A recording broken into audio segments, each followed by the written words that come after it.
Welcome back as we swim out into the sea of ideas and invite you to grab your board and see if you can catch a wave as that sales pipeline starts to curl up over the horizon with the man who seems to always get up early and catch a wave. It's Matt Heinz. How we doing, Paul? I'm doing good. Hey, I got to just tell you, since we're always on football and sports as we start here, I had a rare opportunity to go back to the mothership this past weekend. Was born in Minnesota, moved away when I was 1, got to go back to a family wedding up in the hinterlands, way up in the north part of Minnesota here, and got to watch the Vikings in home turf. And I'm telling you, it was both sad and exhilarating. It was exhilarating because they won, and it was sad because none of my cousins liked the darn team. And they all said, just pick another team. I said, you were born with this. God gave me this team. Oh, no, pick another one. They're too disappointing. I don't know, man. I've heard great things about that stadium. It's supposed to be pretty cool. And, your boy Kirk Cousins, he is the quarterback on my fantasy football team. There you go. I'm excited to see him playing well. And I know that, normally we do talk about college football, and we're, about a week away from the first playoff rankings, which will be exciting to see. Lots of shakeup over this past week. I know we're also in the middle of the World Series. And so I know coming back your way, it's going to be Game 3 in Los Angeles tomorrow. We're hoping the Dodgers do it this time here. They looked a little disappointing. Our guest today is from Boston, so I don't know how much we'll want to just get into that. But, hey, thanks, everyone, for joining us on another episode of Sales Pipeline Radio. Really appreciate everyone being with us today. We are here every week live at 11:30 Pacific, 2:30 Eastern. I'm all messed up on my time zones there, Paul. Last week we did the show live from the Denver airport. Today we are live at the Phoenix airport. Oh, it's crazy. Matt's world travels continue. But for those of you listening live at work on the Funnel Media Network, thank you very much for joining us. For those of you that are checking us out through the podcast, really appreciate your listening, appreciate your subscribing.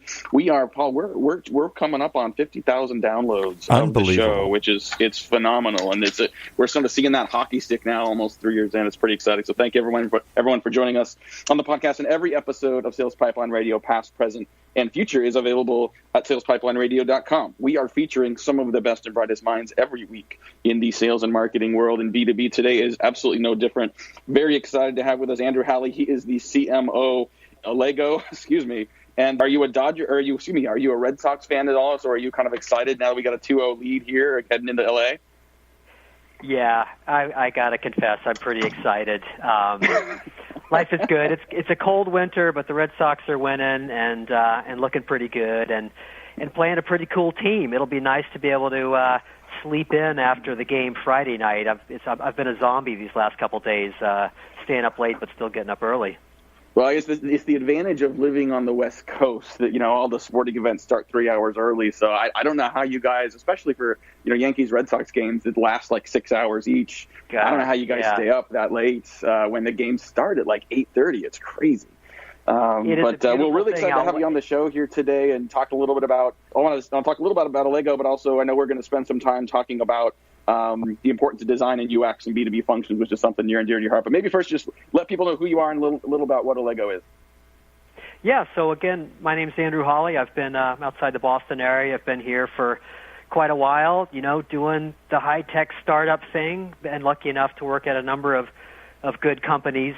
Right now I'm at a company called Allego, and Allego offers what we call a modern sales learning platform that sales teams use to make sure that all their reps have the skills, the latest, greatest information they need to make the most out of each customer conversation, that they're able to have. So they use it to, all the classics, onboard new hires more efficiently, certify reps on new product, new messaging, get reps to practice on their own instead of in front of customers, help managers get more coaching interactions without, having to go through the Phoenix airport where you guys are, and then importantly, kind of capture and share best practices across the team because, salespeople are in the trenches learning things every day, and the faster you can kind of capture greatness and get it across to all your reps, the better you're going to do.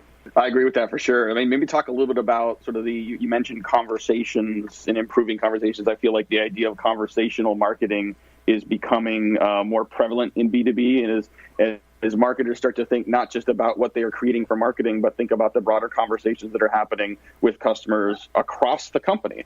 How is that something that you're thinking about from a marketing perspective, not just, within the product, obviously, but also within your own sales and marketing team? Yeah, that's actually a really interesting question. So I was excited to personally come to Allego for a bunch of reasons. Great opportunity, some great folks I've worked with before. But I didn't realize that the fact that we've got this product that salespeople use to not just learn, but to capture the things they learn and share was going to overcome what, for me as a marketing leader, is always one of the biggest problems, which is making sure that the marketing team knows what the conversations are, that the marketing team's got enough knowledge about what the customers and the prospects care about, right, that they can really have an outside-in mentality. And, here at Allego, the sales team is constantly catching stories from the field, sharing it with each other. And so I can just have the marketing team just tap right into that. And, it's almost like having webcams on people out in the field. And it's really been nice to be able to have that flow of information from the trenches, from the front lines, back into corporate. Oh, I think it's critical. And we're talking today on Sales Pipeline Radio with Andrew Halley. He's the CMO of Allego. And yeah, I think that, when you think about the conversation you want to have with your customer, what's produced from marketing is just a fraction of what actually gets communicated. And so, creating integration across the company to improve consistency and value of that conversation is one thing. Getting feedback from the field, feedback from those people that are in front of the customers, more often. I mean, almost by definition, it's probably true in most organizations. Marketing isn't talking to customers nearly as much by default as sales and account management is. So, I love that kind of a focus. Well, speaking of focus, I know we had talked about some different angles of what to cover today, and I think you were pretty excited about what we titled this episode as sort of style versus function and the importance of design and UX in B2B applications. And I can having used a bunch of applications, I think you can tell firsthand which companies tend to prioritize function, which of them tend to prioritize the usability, and which of them are just flinging out features. Talk a little bit about sort of your perspective on this and how you balance sort of style and function in a B2B application. Well, I think part of it, Matt, starts with who Allego is working for, right? We designed our app for sales teams. And I know with all the work you do, right, you spend a lot of time with sales forces yourself, right? So that sales teams are a tough audience, right? There's such a sense of urgency there that they just don't have time to waste with things that don't add value immediately. They're not going to waste time figuring it out, right? Like if something or someone isn't good and helpful, what I call the bozo bit flips quick, right? You're dead to them. Mm-hmm. So, just from the get-go, we're designing for a tough audience. So that UX has always been front and center for Allego. Like we got to have an app that a salesperson is going to figure out on their own, don't have to sit through a bunch of training, and that's going to give them value, help them win deals, from the get-go. So it's been a pretty high bar for us, and so it's always been kind of just front and center, here at Allego. But I don't know, that's just us. But tell me if I'm wrong. But I think it's not just us. I think that UX and product design is becoming globally more important in the realm of B2B software. I feel like you're right. I feel like it probably isn't as high a priority as it should be. I think I sometimes feel like design and UX gets thought of a lot more in consumer applications and less of a priority in B2B. But I think I often think about sort of the importance of UX and design. I think about the challenger sale model. Talks about how you sell is more important than what you sell, and I think that analogy applies here as well. Like if you're giving an app to a sales team, if it has all the correct features, but they're hard to navigate, hard to find, if they have to fumble through, and it's something that should take one step actually, takes 4 or 5. Like the product may do what you say it's going to do. The product may actually be really good at doing it, but if you've got an upset sales team that either hates the product or won't use it, you've got a retention problem purely from a design and UX standpoint. So yeah, I think it's critical. Why do you think? So first of all, do you agree that I think UX has been a lower priority for B2B, and why do you think that is? Yeah, I was wondering that myself, and before we were chatting here, and I think you just put your finger on part of it, right? Which is that you said if the users, it might check a function box, right? A product might be able to check all the columns in an RFP, but how well does it work? If it takes 4 or 5 steps and people can't really get the job done, that matters now. And I think that's actually part of it, right? Think back before SaaS, right? And all these software decisions were getting made in IT, right, on behalf of the business. So you had these people making decisions about software that weren't the users. Now that we have SaaS, I know here at Allego, we almost never talk to IT. Yeah, we got to fill out a security questionnaire, and we're good on that. But this is all about being driven by the buyers. And so I think that's one reason why UX matters. Thanks to SaaS, the business users are making the buying decision. I think that's part of it. What do you think? Does that sound reasonable, or is that just me too high on the Red Sox and lack of sleep? I think you're right. I think you've got, take something like a CRM system, right? Like it may not be the best example because it's not an easy thing to sort of rip and replace, and they tend to sort of stick around for a while. But if you've got a tool that management likes and the sales rep doesn't, like if it kind of doesn't work, right? And so it's not that the sales reps are making a decision about what you should be used, but if adoption doesn't occur, if regular usage doesn't occur, would you take a great product that very few people are using, or would you take a mediocre product, or maybe an inferior product that maybe has fewer features, but that is easier to use, where the use cases have been thought out, where, the acceptance rate and the usage rate is higher, so you're actually seeing benefits from some of CRM versus fewer benefits and outcomes from better features and more features that just aren't getting used. So I think you're absolutely right. Where does that function need to sit? I think about, when you're talking about externally facing, like marketing and sales materials, teams will have a design group in marketing, but in B2B, like who should have responsibility for making sure the user experience is top notch? Right. Great question. I think for Allego, it's that head of product, and I think that's usually where it sits.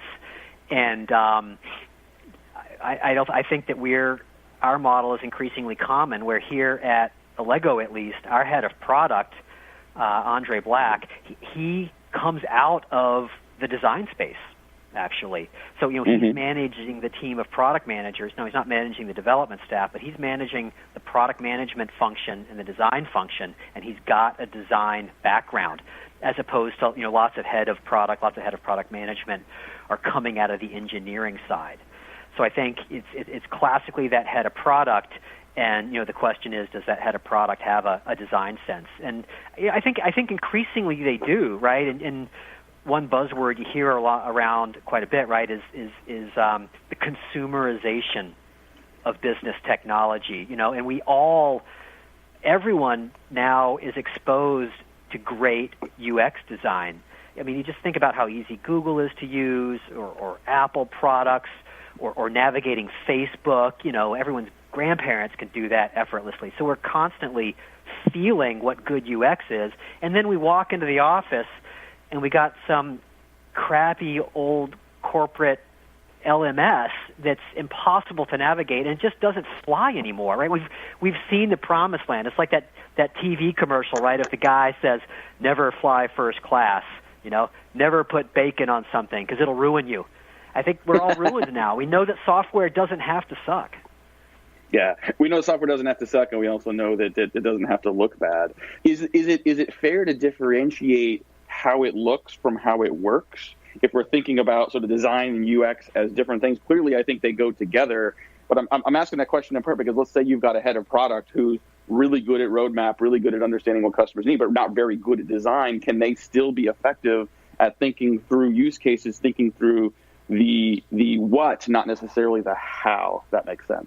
That's an interesting one. I think there's a couple things to unpack. One, I think you put your finger on a really important distinction that a lot of times, those of us on the sales and marketing side of the house, we conflate, right, style with design, right? And like the aesthetic, the beauty of something is different than its usability and design. And I think it's easy, to conflate those two.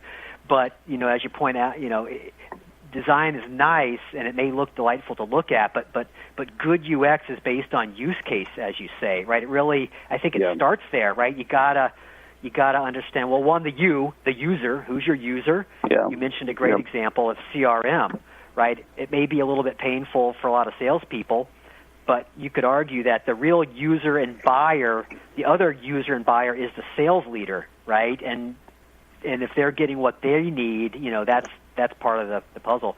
But yeah, it's got to design. I think style and design are not quite the same thing. And I think you're also right that I don't think properly conceived, I don't think they're in conflict, right? I mean, I guess maybe you could say if I think we're probably like a lot of companies where the colors in our app and in the web-based product, they are similar. They echo the corporate branding. So I suppose the only place it could get in trouble is maybe what if you've got corporate brand colors that don't have good meanings when it comes to the colors that we all associate with certain things within an app, like green is go, red is stop. But really, I think that's kind of just almost the exception that proves the rule. I don't think that design and style and UX conflict, really. Yeah, I think that makes sense. Hey, we got to take a quick break, pay some bills. We'll be right back with more questions with Andrew Halley from Allego. This is Sales Pipeline Radio.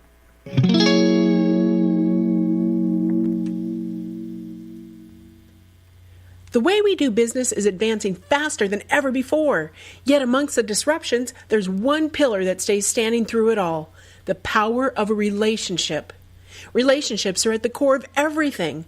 So how are today's organizations developing, nurturing, and leveraging them to drive success?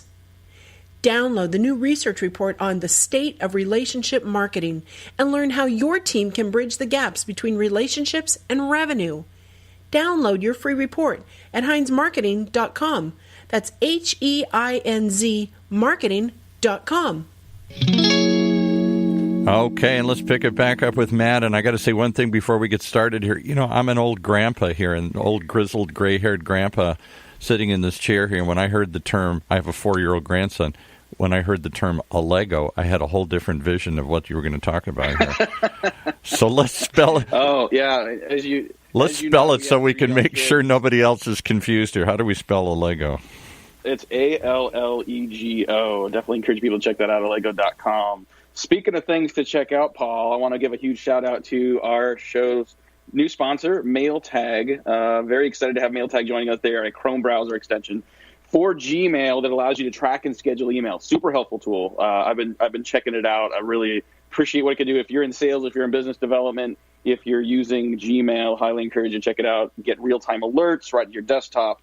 See when your prospects are engaging with your emails and click on your email. So very excited to have them on board. Thanks very much to mailtag.io. And I want to make a shout out. I forgot to mention that if they want to, as a special thank you, if those who want to try it, there is a promo code Heinz, HEINZ, and you can get 50% off for life if you go to mailtag.io. So for life. That's amazing. So thank you so much for mailtag.io. Check them out. Thanks very much, the MailTag team, for supporting Sales Pipeline Radio. We got a few more minutes here with the CMO of Allego, and we're talking about the difference between design and function. We're talking about how important design and UX are as part of B2B applications. And Andrew, I think as you look across, I think you guys do a really nice job of this and clearly have been very thoughtful about what that should look like. How do you, what are some other applications or other companies that you think are doing a particularly good job of prioritizing and implementing better design and UX, especially in B2B?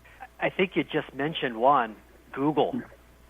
In that there's a company, right, that it's clear they're not overly worried about making a product that's aesthetically beautiful, stripped down to just really let you get your work done as efficiently as possible. So they always come to mind, even more so than Apple, right, which has got obviously that's the first name that rolls off people's tongue when asked for what is great design. Now, I think there's lessons from Apple for us on the B2B side. When Apple went and built iTunes and competed and disrupted the MP3 market. Remember MP3s? When's the last time you said MP3? Probably. Oh my gosh! Yeah. Exactly. Oh, wow. They killed it because they delivered. I think part of UX is like looking at the entire problem, end to end. And so they came out with not just a player, right, but a store. They made it easy to find, get the music, move it from computer onto the device. And I think that's actually a really good lesson. I know, for example, here at Allego, right, because we're designing for salespeople. Now, we're designing a sales learning and training and coaching program. It's working great. But when we dove into the use case, what do salespeople do? Again, I can't remember. Was it Matt, you or Paul that's in the Phoenix airport? It's me. I am. So, Matt, you're about to get on a plane. Well, it turns out if we want to have sales managers spend time doing coaching of video, it's got to work on a plane. They've got hours to kill there. So we ended up having to figure out how to compress video. We have patents in video compression. That's not what we thought we would be doing. But if you're going to solve that whole user experience and you're working for a sales manager, it better work on an airplane. Yeah, that is for sure. A couple more minutes before we have to wrap up here on Sales Pipeline Radio with Andrew Halley. He's the CMO of Allego. Definitely check him out at Allego, ALLEGO.com. Before we have to wrap up here, a couple more quick questions for you. I mean, one is, let's say a company says, I buy into it, I get it, we need to prioritize this for 2019. Is it best to have a team internally that is doing this? I know there are firms, there are consulting firms, web dev shops that do UX as a function externally. What's been your experience in terms of finding the resources, internal or external, to do this well? So we do it here internally, but at Allego. But I think that reflects, Andre, our head of product. He has a background in design, so he's been doing this. But I would say I know for a fact that this sort of expertise can be pulled in when needed. That's one of the cool things about working in high tech right now is there's just so much talent available on a contracting basis, and even through some of these platforms like Upwork, that we're constantly surprising ourselves how much you can get done, with the worldwide workforce, if you will. So yep. We're not doing it, but I know for a fact that teams that don't have this expertise in-house can get it. Cool. Last question I want to ask you that is sort of germane to our conversation here today is around some of the people. We ask this question of everyone who comes on the show, some of the people that have been influential to you in your career and your rise as a marketer's executive. I mean, it can be professors, it can be authors, they can be alive or dead. But curious, who are some of the people that have inspired and taught you that you think other people should check out as well?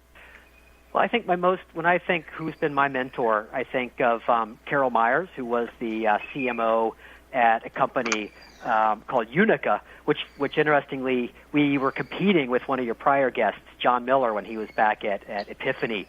So Carol Myers, she's now the CMO at Rapid7, and she's just always been a great mentor of mine, as was Eric Schnadig, who was the head of sales there, and really taught me that, hey, if you're going to succeed in marketing, it's going to be because you work well with sales. So those are two personal mentors that I always think of first. As far as kind of who else is influential, I would say just some of the classic texts like Clayton Christensen's Innovator's Dilemma. That's something that we think about constantly with our strategy, or is video and mobile and social, is that a disruptive innovation in the space of corporate and sales learning? That's a big one for us. And then we are literally doing the playbook of crossing the chasm, right? So Jeffrey Moore. When it comes to UX, I'll throw one out there for you, Matt, that I think is a really great one, and it's a super approachable book, and it's called The Design of Everyday Things. And it's by a guy named, I think, Donald Norman. And it's just a super cool, fun to read book, and really relevant and very accessible. So I think that when it comes to this topic here is something that I've read and has always given me an appreciation from the sales and marketing side, at least to kind of understand, UX. Love it. You have a prediction for the World Series? I mean, I expect you're going to say Red Sox. So maybe your prediction, how many games, what do you think are going to be some keys to the World Series? Dodgers in 7. Dodgers in 7. That's that all. Wasn't a question for you, Paul.